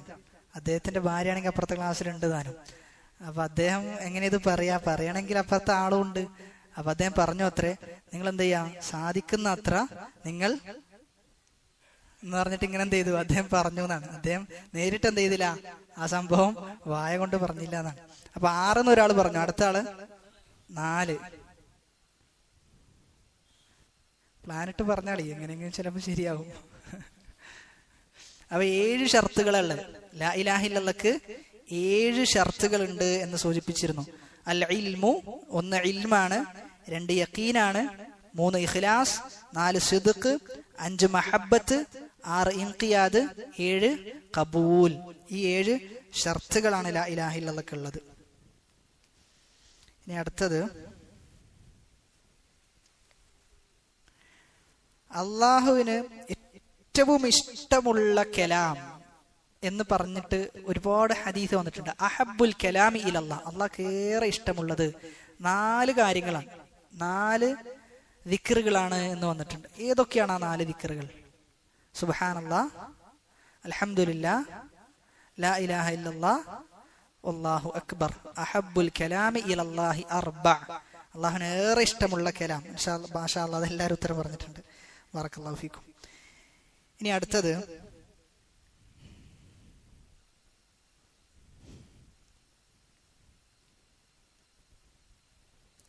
നമ്മളിപ്പോ എടുക്കുന്ന പുസ്തകത്തിന്റെ പൂർണ്ണനാമം. കിതാബ് തൗഹീദ് എന്നുള്ളത് ഷോർട്ട് വേർഡാണ്.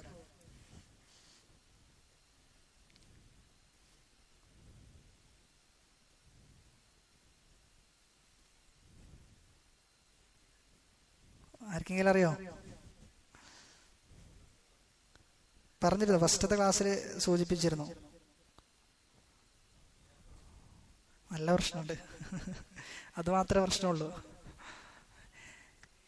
കിതാബു തൗഹീദ് അല്ലദീ ഹുവ ഹഖ്ഖുല്ലാഹി അലൽ അബീദ്. കിതാബു തൗഹീദ്, തൗഹീദിന്റെ കിതാബ്. അല്ലദീ, എങ്ങനെയുള്ള, ഹുവ ഹഖ്ഖുല്ലാഹി അലൽ അബീദ്, അടിമകളുടെ മേൽ നിർബന്ധമായും അള്ളാഹുവിന് കൊടുക്കേണ്ടതായ തൗഹീദിന്റെ കിതാബ് എന്നാണ് ഈ പുസ്തകത്തിന്റെ പൂർണ്ണനാമം.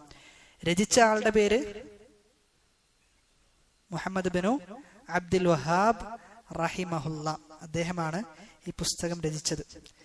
അതായത് നമ്മൾ എഴുതാന്നുള്ള ശീലം നമ്മൾ ഉണ്ടാക്കിയെടുക്കാൻ തന്നെ വേണം. ഞാനത് ആവർത്തിച്ച് പറയാതിരിക്കാനുള്ള കാരണം, ഇനി അത് പറഞ്ഞിട്ട് ഇനി കുറയാണെങ്കിൽ എന്ത് ചെയ്യണ്ട, ഇനി കുറയണ്ട, നിങ്ങൾ ഇവിടെ ഇരുന്ന് കേട്ടോളി എന്ന ഒരു ഇതിനു വേണ്ടിയിട്ടാണ് അത് നമ്മൾ ആവർത്തിച്ച് പറയാതിരിക്കുന്നത്. കാരണം അത് പറഞ്ഞു എന്നുള്ളത് കൊണ്ട് എന്ത് ചെയ്യണ്ട, ആളുകൾ കുറയണ്ട. ഇനി അങ്ങനെ വന്നിരിക്കുകയാണെങ്കിൽ ഇരുന്നോട്ടെ, ആ ഫضലെടുത്ത് പോയാൽ മതി. ഇരിക്കാതിരിക്കുന്നതിനേക്കാളും എഴുതാതിരിക്കുന്നതിനേക്കാളും നല്ലതാണല്ലോ ഇരിക്കാന്നുള്ളത്. അപ്പോൾ അതിലേക്ക് എത്തണ്ട എന്നുള്ളതുകൊണ്ടാണ് നമ്മളിങ്ങനെ ആവർത്തിച്ച് നിർബന്ധിപ്പിച്ചത് പറയാതിരിക്കാനുള്ള കാരണം. ഇമാം ബുഖാരി റഹ്മത്തുള്ളാഹി ഒരു സദസ്സിലേക്ക് വന്നപ്പോൾ ഇമാം ബുഖാരി പേനയും ബുക്കൊന്നും ഇല്ലാതെ വന്നിരുന്നു എന്നാണ്. അന്നാണെങ്കിൽ ഹദീസ് എഴുതുന്ന കാലമാണ്. ഹദീസ് എഴുതുമ്പോൾ സനദ് അടക്കം എന്ത് ചെയ്യണം, ഫസ്റ്റ് ഓരോ വ്യക്തികളുടെ പേര് എഴുതണം. ഓരോ വ്യക്തികളുടെ പേര് ഓർമ്മിച്ച് വെക്കുക എന്നുള്ളതിന് ഭയങ്കര ബുദ്ധിമുട്ടാണ്. കുടുംബത്തിലെ എല്ലാ ആളുകളുടെയും പേര് നമുക്ക് പറയാൻ പറ്റുമെന്ന് ചോദിച്ചു കഴിഞ്ഞാൽ നമ്മൾ തന്നെ ആലോചിക്കും, ഇവന്റെ പേരെന്താ, ഇവന് ഇപ്പൊ ജനിച്ചതുപോലെ എന്ത് ചെയ്യും, നമുക്ക് തോന്നിപ്പോകും. പേര് ഓർമ്മ ഉണ്ടാവില്ല. കാരണം ഒന്ന് നമ്മൾ അകന്നു. അപ്പോൾ ഇമാം ബുഖാരി റഹ്മത്തുള്ളാഹി ഒന്നും എഴുതാതെ ഇങ്ങനെ കേട്ടിരിക്കുകയാണ്. അപ്പൊ അടുത്തിരിക്കുന്ന ചില ആളുകൾക്ക് എന്ത് ചെയ്യുന്നു വെച്ചാൽ അത് ദേഷ്യം പിടിപ്പിച്ചു എന്നാണ്. കാരണം ഒന്നും എഴുതണില്ല, ബാക്കിയുള്ള ആൾക്കാരൊക്കെ എഴുതാണ്. ആ സമയത്ത് ഇമാം ബുഖാരി റഹ്മത്തുള്ളാഹി ക്ലാസ് കഴിഞ്ഞു, ദർസ് കഴിഞ്ഞിട്ട് എന്ത് ചെയ്തു, ഇമാം ബുഖാരിയോട് ഹദീസിനെ കുറിച്ച് ചോദിച്ച സമയത്ത് ഇമാം ബുഖാരി എന്ത് ചെയ്തു, വെള്ളം പോലെ പറഞ്ഞു കൊടുത്തു എന്നാണ്. ആ സമയത്ത് അവിടെ ഉണ്ടായിരുന്ന പണ്ഡിതൻ പറഞ്ഞു, നീ എന്ത് ചെയ്യും, ഇനി വരാനിരിക്കുന്ന ഹദീസിന്റെ വിഷയത്തിലെ ഉന്നതനായ ഒരു പണ്ഡിതനായി മാറുമെന്ന് അദ്ദേഹത്തെ നോക്കി പറഞ്ഞിട്ടുണ്ട്. അപ്പൊ അവിടെ ഇമാം ബുഖാരി റഹ്മത്തുള്ളാഹി എഴുതാതിരിക്കാൻ ഒരു കാരണമുണ്ട്. എന്താണ്? അത് അത്രയും ഖുവ്വത്തുൽ ഹിഫ്ളാണ്, അത്രയും മനപ്പാട കഴിവുണ്ടായിരുന്നു എന്നാണ്. അതായത് ദീൻ എന്ന് പറഞ്ഞു കഴിഞ്ഞാൽ അത് മനപ്പാടാക്കേണ്ടതാണ്. നമ്മൾ ആയത്തും ഹദീസും ഒക്കെ എന്ത് ചെയ്യണം, മനപ്പാടാക്കുന്ന വേണം. അങ്ങനെ മനപ്പാടമാക്കി ബാക്കിയാകുന്നത് എന്ത് ചെയ്യുള്ളൂ, നമ്മുടെ മനസ്സിൽ ബാക്കിയാവുള്ളൂ എന്നാണ്. ഒരു പണ്ഡിതന്റെ പുസ്തകങ്ങളൊക്കെ എന്ത് ചെയ്തു, കള്ളന്മാര് മോഷ്ടിച്ചോണ്ട് പോയി എന്നാണ്. അദ്ദേഹം പറഞ്ഞു അത്രേ, എന്റെ ഇൽമ് എന്റെ ഹൃദയത്തിലാണ്, നിങ്ങൾ എന്ത് മോഷ്ടിച്ചു കഴിഞ്ഞാലും എന്തുണ്ട്, എന്റെ ഇൽമ് എന്റെ അടുക്കലാണുള്ളത് എന്ന് പറഞ്ഞു കൊടുത്തു എന്നാണ്. അപ്പൊ അതുകൊണ്ട് അങ്ങനെയുള്ള ആളുകൾ ഇതിലുണ്ട് എങ്കിൽ നിങ്ങൾ എന്ത് ചെയ്യണ്ട, നിങ്ങൾ എഴുതരുത് എന്നാണ് നമുക്ക് പറയാനുള്ളത്. ഇനി അല്ല എങ്കിൽ എന്ത് ചെയ്യണം, നിങ്ങൾ നിർബന്ധമായും എഴുതുന്ന ഒരു രീതി കാണണം. ഇൻഷാ അല്ലാഹ് അങ്ങനെ പരിശ്രമിക്കണം. അത് നമ്മൾ എന്ത് ചെയ്യുക, ശീലിച്ച് ഏത് ക്ലാസ്സിന് പോകുമ്പോഴും എന്ത് ചെയ്യുക, നമ്മളൊരു നോട്ട് എടുത്ത് ഒരു പെന്നും കൊണ്ടുപോയി ഒരു വിദ്യാർത്ഥിയായിട്ട് എന്ത് ചെയ്യുക, കേട്ടിരുന്ന് എഴുതുന്ന ഒരു ശീലം ഉണ്ടാക്കുക. ഇനി അത് പ്രയാസമുള്ള ആളുകൾ അടുത്താഴ്ച വരാതിരിക്കണ്ട, ഇവിടെ വന്നിരുന്നോ നമ്മളൊന്നും പറയില്ല ഇൻഷാ അല്ലാഹ്. അപ്പൊ ആ ഒരു ശീലം പണ്ട് മുതലേ സലഫുകൾക്കുള്ള ഒരു ശീലാണ്. അല്ലാഹു സുബ്ഹാനഹു വ തആല അറിവ് പഠിക്കുകയും അത് ജീവിതത്തിൽ ഉൾക്കൊള്ളുകയും ആത്മാർത്ഥമായി അറിവിന്റെ വീതിയിൽ ഇനിയും ഒരുപാട് പഠിക്കുവാനും ജീവിതത്തിൽ ഉൾക്കൊള്ളുവാനും ഒക്കെയുള്ള തൗഫീഖ് അല്ലാഹു നമുക്ക് ഏവർക്കും പ്രദാനം ചെയ്യുമാറാകട്ടെ. തൗഹീദ് സാക്ഷാത്കരിച്ചുകൊണ്ട് മരണപ്പെടാൻ, ലാ ഇലാഹ ഇല്ലല്ലാഹ് എന്ന കലിമത്തു തൗഹീദ് ഉച്ചരിച്ച് മരണപ്പെടാനുള്ള തൗഫീഖ് അല്ലാഹു നമുക്ക് ഏവർക്കും പ്രദാനം ചെയ്യുമാറാകട്ടെ. അല്ലാഹു മഗ്ഫിർ ലിൽ മുഅ്മിനീന വൽ മുഅ്മിനാത്ത് വൽ മുസ്ലിമീന വൽ മുസ്ലിമാത്ത് അൽ അഹ്യാഇ മിൻഹും വൽ അംവാത്ത് ഇന്നക മുജീബുദ് ദഅവാതി വയാ ഖാദിയൽ ഹാജാത്ത്. റബ്ബനാ ആതിനാ ഫിദ് ദുനിയ ഹസന വഫിൽ ആഖിറതി ഹസന വഖിനാ അദാബൻ നാർ. ആമീൻ ആമീൻ ബിറഹ്മതിക യാ അർഹമർ റഹീമീൻ. سبحانك اللهم وبحمدك أشهد أن لا إله إلا أنت أستغفرك وأتوب إليك.